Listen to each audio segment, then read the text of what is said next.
virtuous woman. She's worth more than gold. She doesn't. Hello and welcome to the Becoming the Proverbs 30 Woman podcast. My name is Chioma Kehinde, also known as Special Agent Chi. On today's show, we have Dr. Nnenna Otum-Mba. Dr. Nnenna Otum-Mba is a founder of A Day for a Queen, where you experience it's an experience created to help women relax, rejuvenate, and reconnect. Her work creates a space for women to just pause and breathe. It's not only a place to relax, she also educates women in finance, health, and just so many other resources in between. So today, welcome to the show, Dr. Nnenna Otum-Mba. Hey, thanks for having me. So, Dr. Nnenna Otum-Mba, how are you today? Thank you for coming to the show. Oh, For thanks many, for having me. Appreciate it. for many, they may not know, this is actually my older sister, my older blood, The like for younger real, for one. real. For real. You wish. For real, like older sister that's on the show today. So Dr. Nina, I know we've been to all your Day for a Queen shows that have been just phenomenal shows. I've been part of every single one of them. And on that show, like it's always, should I say, an experience. Every year it's like a theme. I remember, I think one year the very first year, I think it was just, just glam. And then the one year was a pajama party. And then the one year we did, it was like a Jamaican theme that we did. So it was just so many experience, and it brings me back in the day when you threw parties, and it was always a theme with something. So can you just tell the audience, like, how would you describe, like, what you do in one sentence? Hello, everyone. So, what I do, A Day for a Queen, is the most lit girls' day out in the DMV. I can't Okay. explain it. You have to actually come and attend the event in order to understand. It's unexplainable, but I'm going to try and summarize. It takes place annual. It takes place every second Saturday in September. So this year is going to be September 12th. Whatever you would like to do with your girlfriends, is there is nothing missing. So one thing we like to do with our girlfriends. Me personally, I like to go out and eat. I'm a big foodie, so I always have a nice spread fit for a queen at the event. And also we have fun. It's very educative. So educative. We have a segment where I interview a woman in business. I've had the pleasure of interviewing you twice. So they're very good. Like, yeah. And the fun aspect, there's a lot of fun things happening. But my personal favorite is the Battle of the Queendoms, where Oh I yes. yeah, I divide the everybody in attendance. You're divided into two, and you belong to a queendom, and you battle it out in 3 rounds. Those are always fun. Everybody always has a good time, and I enjoy putting it together. Yes, I mean, I I second that, especially the Battle of the The, Queendoms. Man, those women take it very seriously with that battle. I mean, they go for blood. If I have to yeah, say, no, like, you have to move out of the way. the funniest one was the soccer tournament. Like, Oh people look at man. it like we played soccer all day. That was a 5 minute soccer game. Yes. Nobody wanted to play. Yes. It was so easy, but Yeah, but yeah, those it's are always always fun. fun. Yes, it's always Yeah. a fun event. I know one thing, especially educational wise, was the last show. You had a lady on there who was talking about, I don't know if folks know that for scholarships, that you can start applying for scholarships. I think was it at the age of 14? You can From start, eighth grade, is it even from, earlier. She oh, started like it's earlier. six, Okay. seven, eight. There's so many scholarships out there. So she just kept applying. She had over six figures worth of scholarships For her for daughter, her daughter. right? Yeah. Yeah, wow.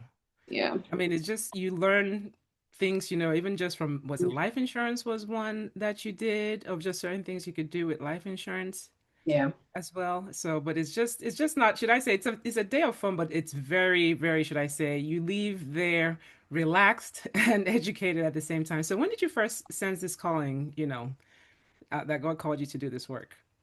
This was 2016. I was out of work.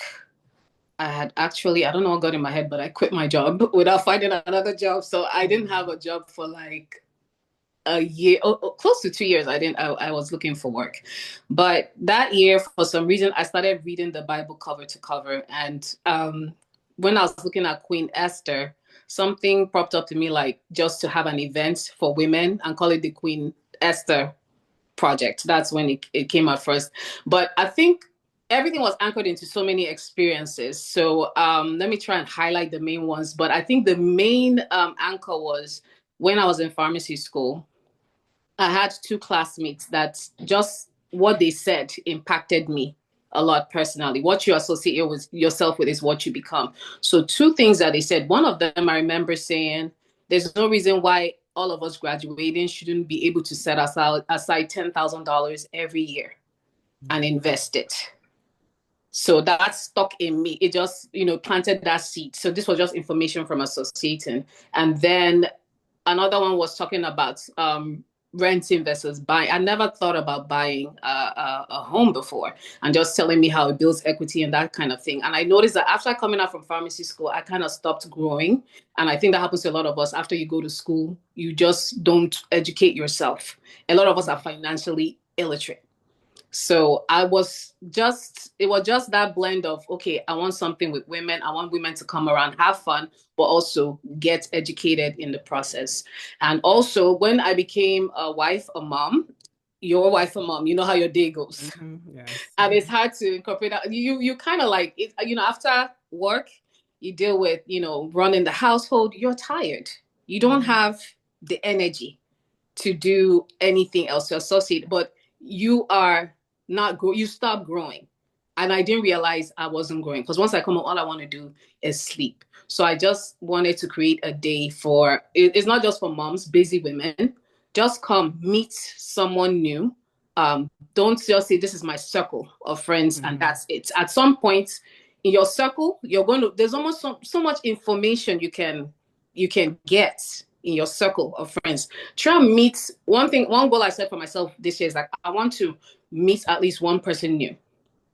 Not just any like meet it, like somebody that will impact, like add something, add value to me. Life. And I want to add value to that person as well. So a day for a queen was just that one day. Come, interact, come have fun, come be educated. And then one thing that came out of it that I wasn't even expecting that I love is, it's kind of like a day for a queen has become a plug too. Like how many times have I texted you like, hey, somebody from the show wants your cleaning, I got a cleaning yes, service. Yes. Even from the show, other women that I've interviewed, a lot of people have called, hey, can I get this person's contact? Can I get this person's contact? So I wasn't expecting, and the networking I was expecting to happen right there, but still being called in the middle, a day for a queen. Hey, can you connect me with this person? So Yes, no, definitely like a networking event. Yes. Like it's a very like a networking event. Yes. I know I got a couple of customers from your event. So yeah, and you also get to even showcase, like you said, businesses during the time, because I got the pleasure of showcasing my business and and you also get a chance to be a sponsor too for the business as well. And then another thing, I think you also for young girls, you always pick a young girl during the time, like in terms of like each year, there's like a young girl that's crowned during the. Can you speak more about that? Yeah. Yes. So it's we give a young girl between the ages of 16 to 25 the title of Miss A Day for a Queen. And what she represents is she's doing well in school. So doing well in school. It's funny because I was discussing it with one of my daughters, because I got my daughters involved in helping me with the show. Yes. So my older daughter, I was discussing it with her. She said define doing well in school. So I was like, I never thought about that. But she said, I love that she said, okay, maybe 3 point, and she's always like questioning me like that. She said, define it. So she said, well, I think 3.5 and above. So you need to put that there. So that's where, if you notice, it was just last year that I started putting. I just putting doing well in school. Like so it was my older daughter that said, define it. Like, what does that mean? Oh, I love my niece. Yeah, because some people might be like, okay, if I don't get a 4.0. Yes. I don't qualify. Okay. You notice there was a 3.5 GP, and then also you're making a difference in your community. That's true. That is true. So, and then you just have to write an essay. We specify what you need to write about. Usually we put it out, if you're on the website following A Day for a Queen, it will go out by June, July. And then August, we let you know if you qualify. And the sponsors, the sponsors contribute, and we gift the winner. Gifts. Yes. So it's just all around, like I said, networking. You're impacting Yeah. the youth. You're impacting Yeah. like just everywhere around. You're educating. So it's an event that's honestly that just has an impact there. So I know with everything, I think you kind of touched on it in terms of just how do you navigate like faith, work, and your responsibility. I think you kind of talked about, being a mom, you're doing work 9 to 5, being a wife. So how do you like what has helped you navigate all that? Honestly, I would say having a mentor is important, is very important. And it's not just it doesn't have to be somebody you physically know. I bumped into a mentor. I didn't even know he was late, but it's funny how his word is so powerful. Mr. Jim Rohn, rest in peace. But this guy has impacted my life so much Mm, from his little talks and stuff. So he was saying like building, the habit. Because, like I said, you go to work, you take care of the kids, you take care of home. You're exhausted, you're spent, you just want to lay down. So he was like, you have to, if an athlete wants to win, they don't work out one day. They can like grind, you can grind like, okay, 3 hours one day.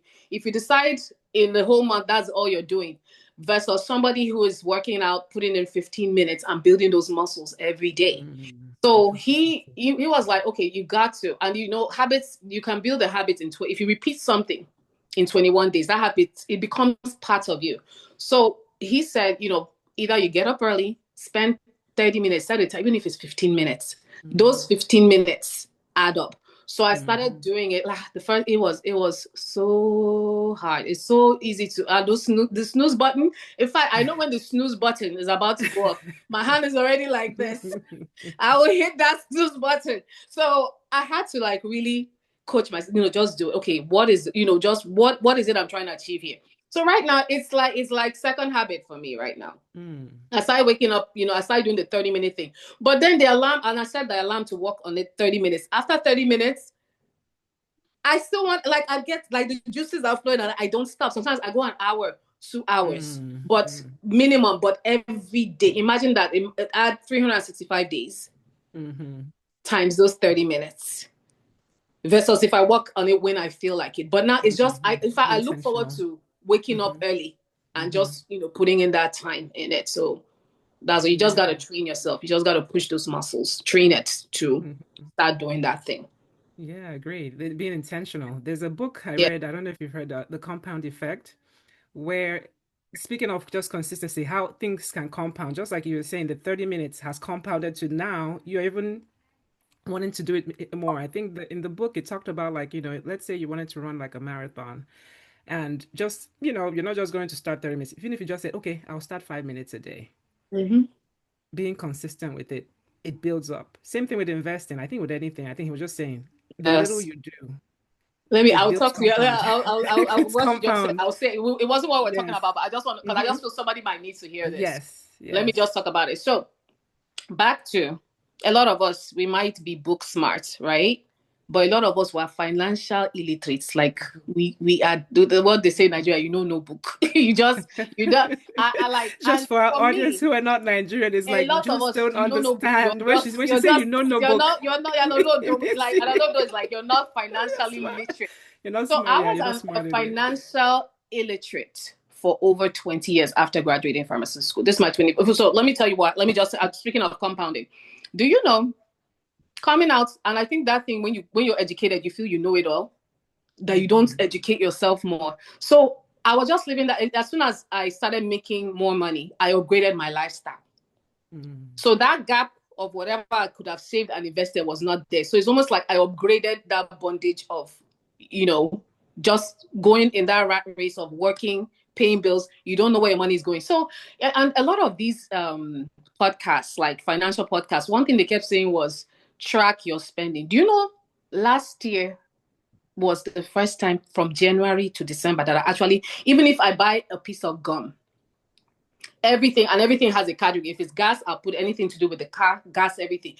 And it blew my mind how much was being spent on fast food. Hmm. how much was being spent on even the grocery. Yes, grocery. Because sometimes, grocery, you don't say, okay, make a list, make a list. But sometimes you're just so busy. You're like, oh, yeah, I think I need milk. You buy the milk, you go home, you open the fridge, you see you still have the milk, enough milk. You didn't have to buy it. It compounds. So that Yes. money, I couldn't believe we were, in fact, when I saw it, I was like, how are we spending? We would spend like over 2K on eating out. Oh, wow. Over 2K on, and I was like, how? So putting, budgeting. So that behavior now, it's like, if you ask me how much I'm spending on good, how much is on everything, and then that excess money being available to now invest, Invested somewhere else. yeah, in stuff. So that in your finances, I will say, for the first time last year was the first time I felt in control, like I wasn't just drifting. Yeah. So, and it's now a habit. It's now a habit. Fridays are the only time we eat out. Grocery is done once a week. If you want to finish the juice, you drink water that morning. If you don't know how to control yourself, but I'm buying like 4 kegs of juice. You decide you're going to finish it. I bought 10 cups of juice that day. You wait. Yeah, you wait till it's time for grocery. I'm not doing grocery 3 times a week. So we have to, and sorry, I'm going, because each time, something will lead to something. Hey, go ahead. Hey, no, feel free. Yes, this is all this is about. So we're learning, we're educating people out there. Yeah, so, yes. And then you see, there's something I read, like the book Genesis 41:49. It said, when Joseph was planning for the Israelites about the famine. There was something it said on that. It was a devotional, and it just highlighted up. It said Joseph accumulated so much grain, like the sand of the sea, that he stopped keeping record. So speaking of compound and stuff, so I just wanted to share that there. So every behavior, not just with money, but behavior, everything, even with friendships,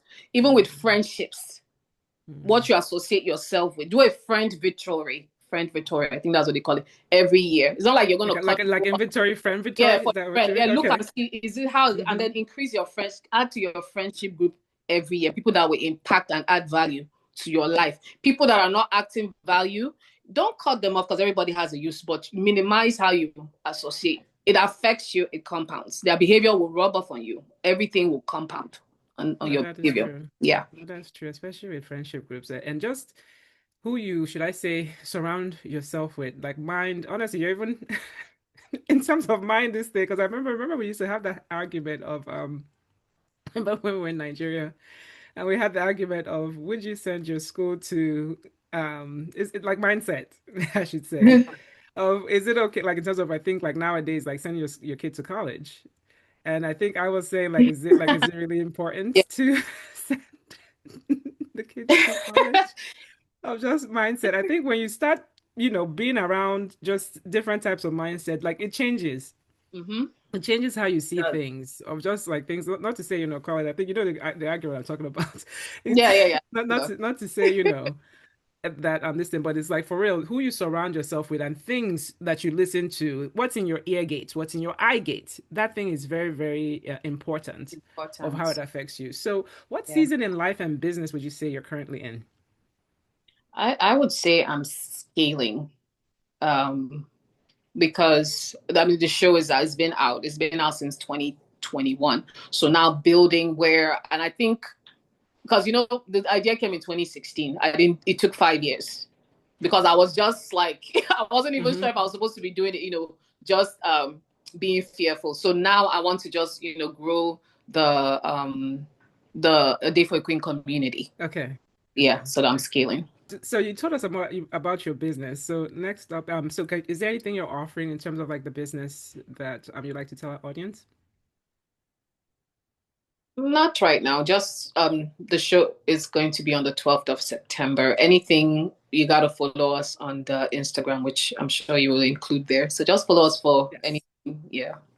Yeah, so this is going to be in the, show notes and everything. The next event is September 12th. You said it's so Saturday, September 12th. The most, like according to her, lit The most events literal day out in the DMV. in the DMV.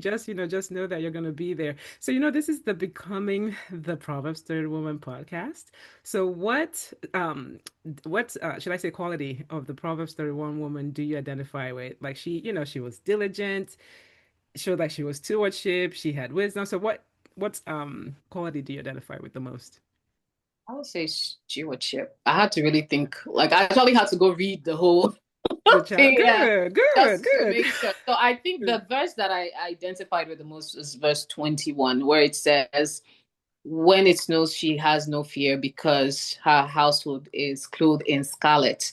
So, and I didn't understand that part. I was like, when you think scarlet, all I think about is red. Red, yeah. And I started thinking about the movie, The Lady with the Red Scarlet. So I was like, what does that mean? So, scarlet, I went to research on it. It said it signifies wealth, high status, and protection. So even when you're reading the whole thing, you see that she works, she saves, she plans ahead. Mm-hmm. Yeah. So I think that's the stage I'm at.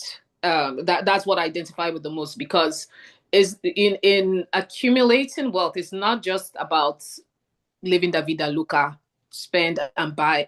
Yes, I want to buy what I want and stuff like that, but the main thing is the legacy for the kids. Yes. So stewardship, God has given you all these things. Stewardship, you're taking care of what God has given you. So getting it is not just, it shouldn't enter my hand and leave. How many of our uncles, let's bring up your dad, because I'm sure your dad would have been a Proverbs 31 man, if that exists. Yes. So look at, growing up, I would say in his friendship group, I think money-wise, they were all on the same level. But did you notice something about your dad, our dad? Yeah, he never was. He was never flashy. Yeah, he was never And loud. we always had, we were never hungry. We lived in a nice house. We never lacked anything. No, we never lacked anything. But we never had that extravagance compared to, and I would say I was jealous. Also, I mean, I said, why are they living like that? Why are they driving Mercedes? Why are we driving this blue Mazda? You understand? But your dad, right now, your dad is retired with dignity. And I'm not calling anyone out, but compared to his friends, I don't know of any other one in that group. That's true. That is not being not reliant on the kids. Some people look at their kids like, this is my retirement plan. That's true. Especially in the African, let me just say Nigerian. That's where I've lived growing up. They look at their children as, this is their retirement plan. Go and be a doctor. Go and be. What's that for? But your dad, God bless him. He doesn't need us for anything. Anything we're doing for him is extra. Yeah. So he's been a good steward. And I think just from him, learning that from him, seeing how the guy has, and he's just so quiet, mellow. Yeah, he never spoiled it. Like, it wasn't, they never spoiled us. Yeah. I feel like we were not spoiled. we were not spoiled, and which is good, because then we had to now grow our own roots and figure life out. So being a good steward, God has given this, the parable of the talents. See that one that they gave 1 talent, he didn't go and do anything. The other 2, they doubled it. So doubling it for what? For the next generation. So we need to also start training the next generation on how to steward it. How many families did they, even when their fathers have made it well, they pass it down to the next generation and it's gone. That's true. If you look at the Vanderbilts versus the Rockefellers, the Vanderbilts, nothing. The Rockefellers planned. So being a good steward, I would say that's what I identify with. All right. Wow, I've really enjoyed this interview. I enjoyed it too. It's like just like how we do. It's just like a little plug of when we get it. I'll give a little story of when we traveled. Remember, we were traveling to Nigeria, and we said on the leg from, was it Ethiopia to Enugu, and we said we're going to sleep, and we ended up talking the whole flight. It's true. We talked the whole flight. Yeah, because we're just partners now growing up. but life gets. But I'm saying we talked about everything because that's something. This is just is the same thing. It's like we talked about Yeah. everything from family to business. I think to we're And just we're talking. tired though. We're tired though. And We're we just didn't like, even know when time, and we didn't even know when time went and it landed. okay. But yeah, just it's always a pleasure and fun, just talking. I feel like, we I learned something, just from our talks and everything that we do. It's always very, very insightful and impactful. So appreciate you, big sis, for coming on your little sister show. Thanks I for having appreciate me. you. God will bless this show. This show is going to not just Amen. be in the United States. Thank God for AI. Thank God for everything that's happened. It's going to be global. You're going to have over Amen. a Amen. million views. You're going to have Amen. over a million followers. Everybody wants to Amen. come on your show. Yes, and And amen. I will make them pay. Okay, see, I'm Amen. promoting you. Give me my cut. Amen. No, yes, so it's recorded, God will right? bless. God will bless the Amen. works of Amen. Amen. the Thank name you. of Thank Jesus. you. Amen. Thank you Amen. so much. And that's Amen. all, folks, for another episode of the Becoming the Proverbs 31 Woman. Until next time, stay blessed. All Bye, right. everyone. Bye.